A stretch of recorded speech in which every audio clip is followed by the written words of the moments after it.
iddoon ati kaayyeeffattee adeematiin jirtu kana kaayyoo keessi jalaa diigeetanan jira. Duubatti deemi, karaa ati irra adeemaa jirtu kanas qoraattiidhaa fi danqaaraadhaan waanan cufeefiyyuu gonkumayyuu darbuu hin dandeessu. Duubatti deebi.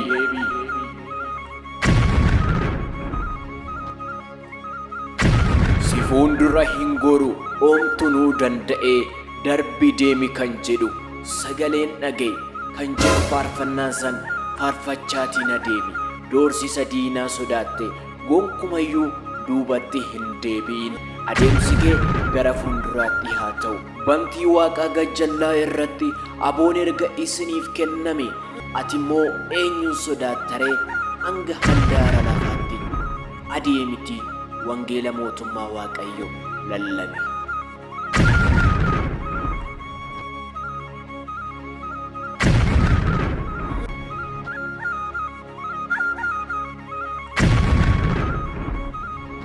Yaa Waaqayyo, ati na fuuldura bu'i, karaa kiyyas naaf qajeelchi.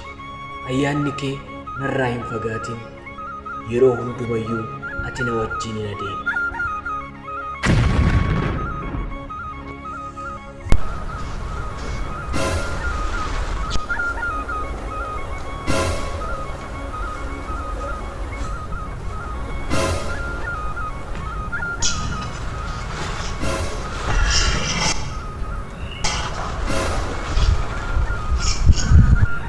Nagaan mana kanaaf haa ta'u. Ameen ameen ameen. Nagaan isiniif haa ta'u. Noora oluma seenaa Noora.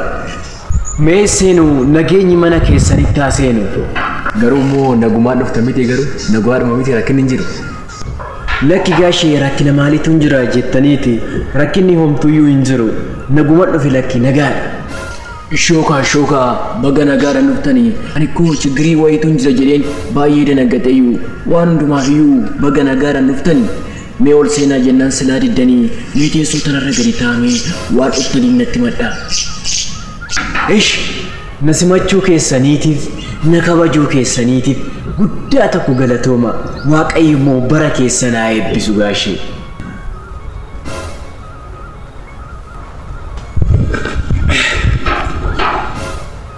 Mee mucaa kooyi ani cufaa rakkina wayiitu hin jira jedhee tana yaaddeeyyuu atumti bichaanii baga nagaadhaan dhufte. Mee waan ati dhufteefis mee natti himee dhaga'uudhaafis baay'ee tokko muddame gurra kana na nyaachaa jirayyuu mucaan kun maal natti himuu dhufe jedhee tananii baay'ee tokko yaaddaatiin jira. Mee dafiitii gurra na buusime. Gaashee na kabajuu keessaniitiif na simachuu keessaniitiif guddaa galatooma. Waaqayyo isin haa eebbisu jechaati. Garuu wanti ani jechuu barbaade dhimmi na dhufeefis jechuudha. Umuriin keessan xiqqoo deemteetiin jirti. Umuriin keessan amma naannoo maanguddummaarra jirti. Garuu akkamii lubbuun keessa fayyitee jirti? Isin akkamii fayyitaniitiin jirtu? Inde Giorgisiin qaajimaa dhukkuma sirraa gadaariiti. Inni dhukkubaa dhaqii gaafadhu isin jedhanii immoo dhukkuba natti farrisuu dhufte. Ulee kanatti suuqula gadi galoon nana haadha nyaattu isheen. Dhukkuba natti farrisuu dhufte amma.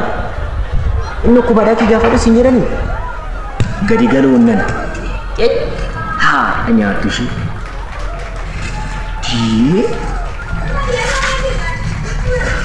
Gaashii qoy akkasii miti. Qoy akkasii miti. Isiniif hin galle qo'a isin hubachiisa suuta jedhee maalu ragaa jedha. Maaltu naaf hin galle? Guyyumaa diidan dhufteetiin dhukkubsatee jiraan jetta. Ani dhaladhee guddadhee amma narra ga'e kanatti jechuudha. Amma umuriin kiyya waggaa 68 jechuudha. Dhaladhee amma iyyuu na ga'e kanatti dhukkuba dhiisitti dhukkubni mataa booyyuu laal. Shuu jettee asumaan iyyuu na dabartee hin beektu. Akkamitti fayyitee tara jettee na gaafatte. Gadi galoon nan laal ulee kanan sitti diraarra nagaadhaan mana kanaan haa bahe. Karaa deemtuun tun ishiinii.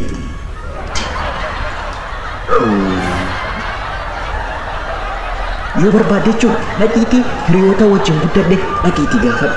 Abbaa gadi fiigaa fa'aa, abbaa tonkoloo fa'aa, abbaa donqooroo fa'aa yoo barbaadde immoo dhaqiitii jechuudha. Haadha akka feetee fa'aa yoo gaafadhu jechuudha. Hiriyoota wajjin guddadhe ani takkaa dhukkubsadhee hin beeku. Dhukkuba natti farrisuu dhufte itti diruu laata ulee tan gadi galoon nana ishii. Yoo barbaaddes immoo jechuudha michuu kiyya isa gamaasan isa galgala wajjin qoricha qorraa itti goonu san isa eenyu maqaasaa sun eeyyen yoo dhuge xiixaa saffaa dhageetti gaafadhu ishee akkamitti dhukkubsatte naan jette gadi galoo nana ittan jira laala.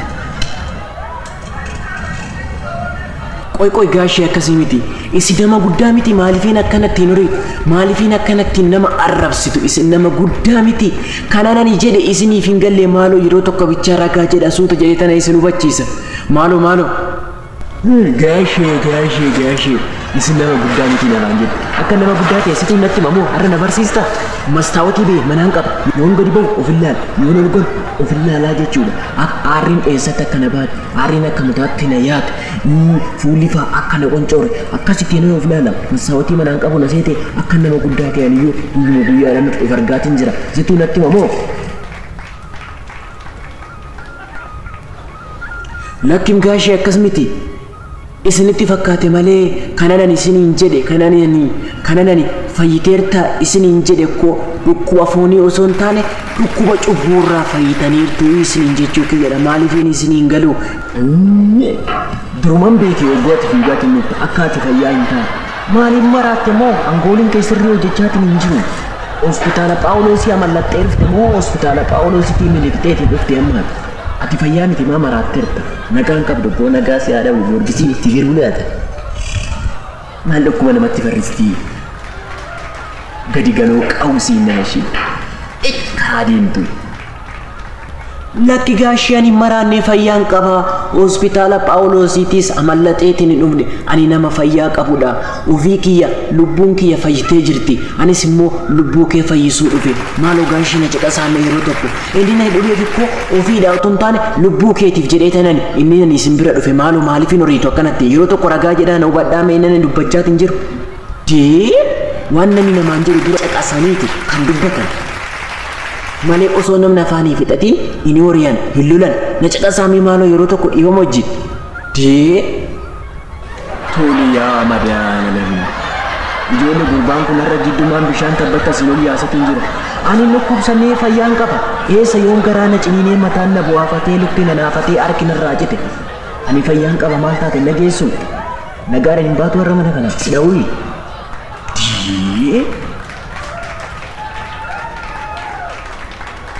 siidha malee kan fayyaa hin qabne siidha kan jiraatti maraan donqoo gadi galuun nana ishee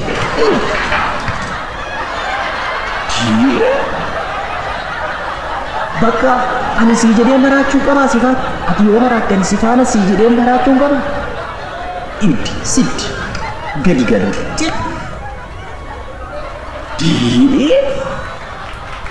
lakki gaashee dhukkubsattaniirtu kanan jedhe garaa sin ciniinee mataa sin bu'aafatee lukti sin naafatee harki sin irraa citeetiin miti kana dhukkubsattaniirtu siniin jedhe kan isin dhukkubeetiin jiru dhukkuba cubbuuti lubbuu keessan dhukkubsaatiin jiraa isiniin jedhe isa immoo isin qofaa miti maatiin keetis hiriyoonni keetis hundi isaanii dhukkubsataniitiin jiru.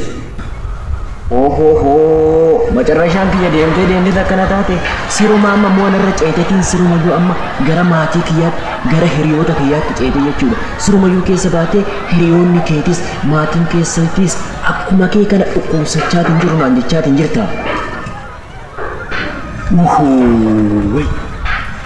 Maaluman dhagaan jedheeman erga ganamaa jalqabee gurri kan na nyaachatiin turedha sagalee kee kana sagalee maraattuu kana dhagaafaniidha itti cabsuu laata qawusiin tajaajii qawustee nama qawustii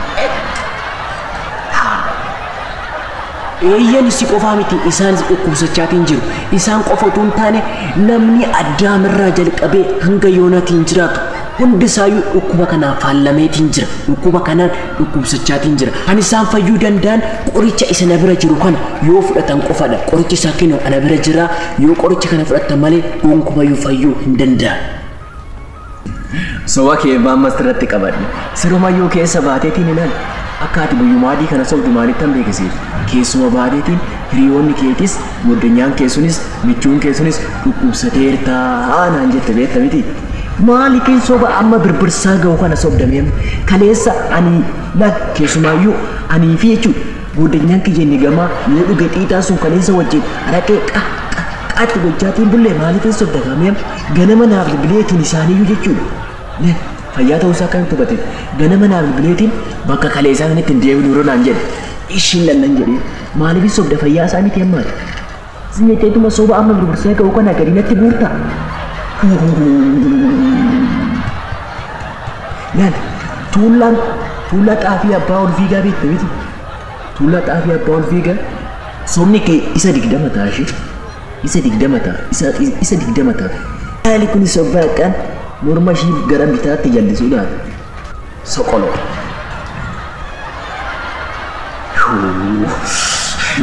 Araana gobalchiisuu jammatti. Hayii gaashee maal taata maaliifiin isiniin galu kan isin dhukkubsachaatiin jirtan dhukkuba foonii osoo hin taane dhukkuba cubbuutii lubbuu keessantu dhukkubsachaatiin jira maaliifiin isiniin galu yoon akkamitti isinitti isiniif galaa jiyee dhukkubni cubbuu nati jettu kuni miira dhukkubbii namatti hin dhageessisu miti garaa afaan nama hin ciniinu miti mataa afaan nama hin bu'aafachiisu miti luka afaan nama ila kolchiisu miti akkasitti ifaan nama fa'aa qunxuutu miti. Hayii gaashee maal taata maaliifiin isiniin galu kan isin dhukkubsachaatiin jirtan dhukkuba foonii osoo hin taane dhukkuba cubbuutii lubbuu keessantu dhukkubsachaatiin jira maaliifiin isiniin galu yoon akkamitti isinitti isiniif galaa jiyee. Tanaayida duratti yeroo natti tokkoon baay'ee tokkoon dalagadhe dhukkubuma cimaa wayii dhukkubuma qoricha hin qabne wayiitti seetana miti kananneetiin ija babaasee siin lolaatiin ture jechuudha. Dhukkubittiin baay'ee salphoodha. Maarreetuun abbootoni sheeyidhaa yoo dhogee gadhina dhiisti. Waanuma jabduu wayiitti seebbu. Guyyaa guyyaatiin buna fa'aa shaayii fa'aa nan dhuga miti. Ishii ani yoo ofirraa nan ajjeesaa ofirraa nan balleessa booda. Nammiitu. Salphoo dhukkubaatedha. Lakki gaashee dhukkubichi baay'ee amaadha. Dhukkubichi salphaa miti. Dhukkubichi kan foon keetii fi lubbuu kee walitti qabee qileetti gadi gatuudha. Dhukkubichi baay'ee hamaadha. Dafiitii qoricha nan siif kennu kana fudhadhuuti lubbuu kee fayyisiitii qileetti gatamuu jala baraarami maaloo dafiiti. Maaliif hin dhageessanis?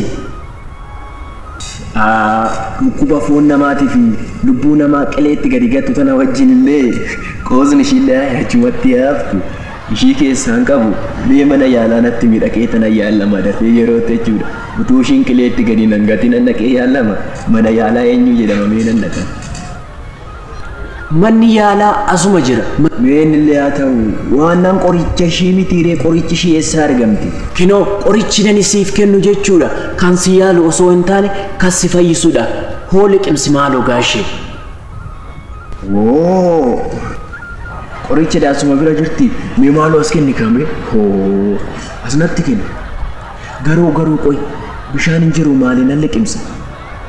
Qoy fidi waan hundumayyuu. Gurorri kiyyayyuu baay'eedha. Isumaalaan laaffisee nyaadhee kanan gurgurtu godhee kanan liqimsa asnatti kenna.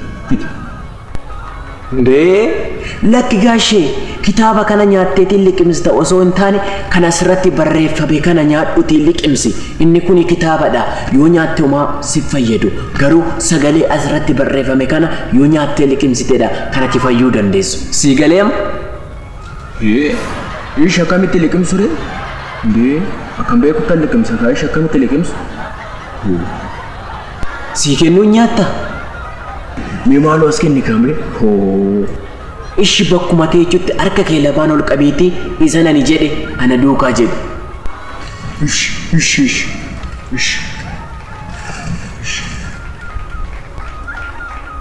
Gaddi